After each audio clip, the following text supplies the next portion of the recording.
Graham Greene famously said that in human relationships, kindness and lies are worth 1,000 truths. And on this album, such truths are thrashed out. Get a collection of songs about love, love betrayed, love lost, and love definitely a bit strange. But is it any good? Let's find out, shall we?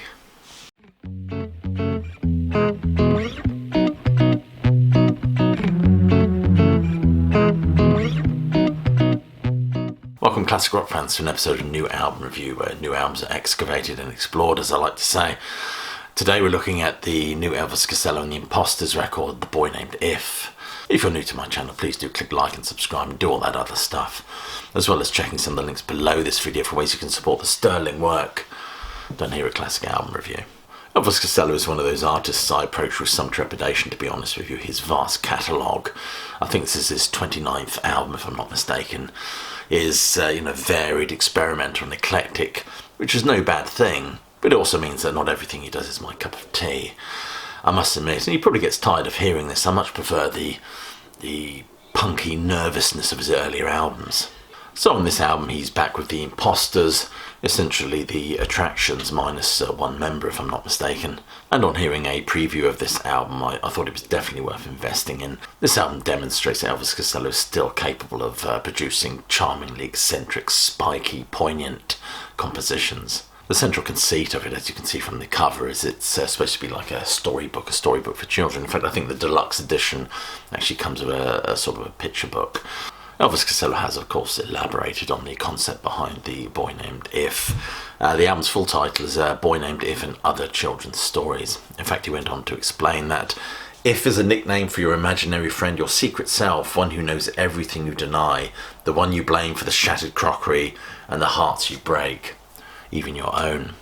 The music on this album is incredibly satisfying. It features the same musicians that played on 2018's Look Now. We have an album of impeccably crafted melodies that very much harkens back to what some might view as the classic period of Elvis Costello and the Attractions. Thorny lyrics with more tart than couplings, blending his earlier punky spikiness with his later day croon and croak.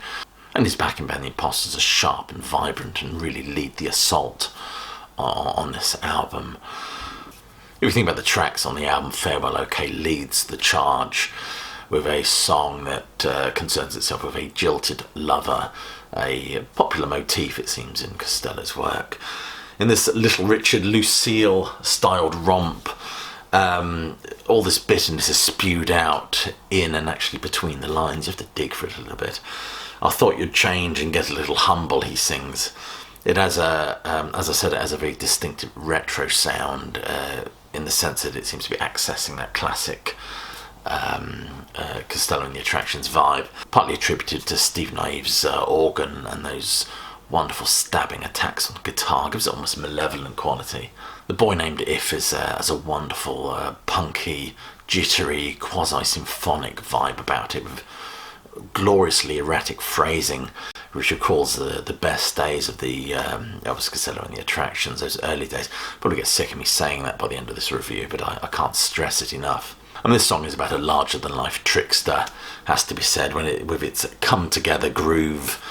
The music very much has a bluesy swagger to it, and Costello spits and sneers this one at us. A great throb and pulse that perfectly platforms his acidic whine, and a bridge that is just so infectious. A wonderful line, take my hand and we'll go to Magic Lantern Land, has a dreamy-like vibe to it. The next one, Penelope Halfpenny, as one critic has pointed out, creates a female counterpart to The Boy Named If. A beautiful organ sound that accompanies Costello's very affected vocals here. His voice sounding a little bit twee at times, as if he's almost mocking himself or the protagonist of the song, perhaps.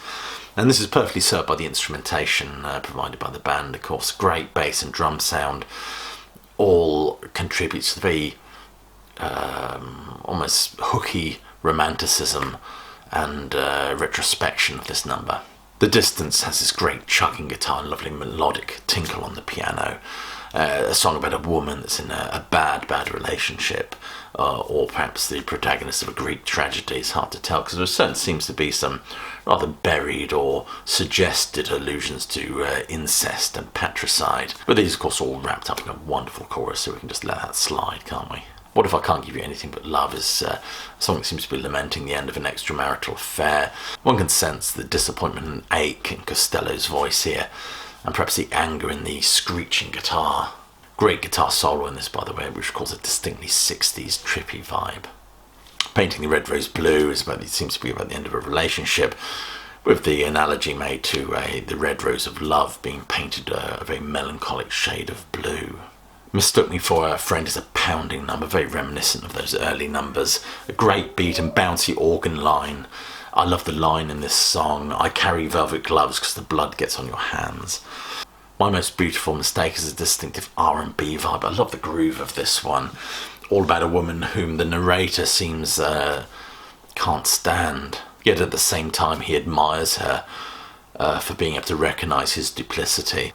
Magnificent Hurt, this was the song that drew me into this album when I first heard it. Great organ work and squalling guitar, a real, infectious energy to it.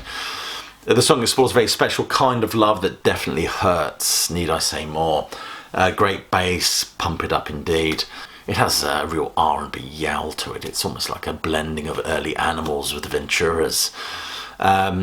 Great guitar solo, almost surf style guitar bit in the middle. The Man You Love to Hate has a real honky-tonk vibe to it. It reminds me of something that Tom Waits would probably do. A great sing-along chorus as well. Death of Magic Thinking. I love the opening drums of this. He sings about the Costello opines life's little twists and turns, shall we say, picking up the pieces after a relationship dies. Yet the overt sadness of the subject matter of the song seems to be tempered slightly by its Latin beat, very much putting it at odds with its dejected tone. Trick Out the Truth is a spooky little number, and it has that very eerie texture to it from the get-go. And quite rightly so, as it contains reference to all sorts of monsters from Godzilla to Mussolini. It sounds like a crackly old carnival piece. Mr. Crescent is the final track on the album, described by one critic as a wistful faux nursery tale, as it describes this kind of down-on-his-luck type, sort of a cautionary tale. By ending this album, this song, Costello seems to be suggesting the world doesn't always play fair by you, but you've got to keep on to the end of the road, so to speak. In fact, I could almost hear Rosemary Clooney in the background singing Love You Didn't Do Right by Me as I listened to this one. Nevertheless, it's a fine number and provides closure, not only for the album, but for the kind of journey we've been on by listening to all these songs. If I may quote from the review by Jordan Blum, it is a lightly decorated acoustic ode to a divinely embellished farewell. And we've been listening to a review of Elvis Costello and the Imposters, The Boy Named If. Do check out some of the videos that are now appearing here. I should just leave you as I always do by hoping that you're all well, staying safe and COVID-free, but more importantly that you keep listening.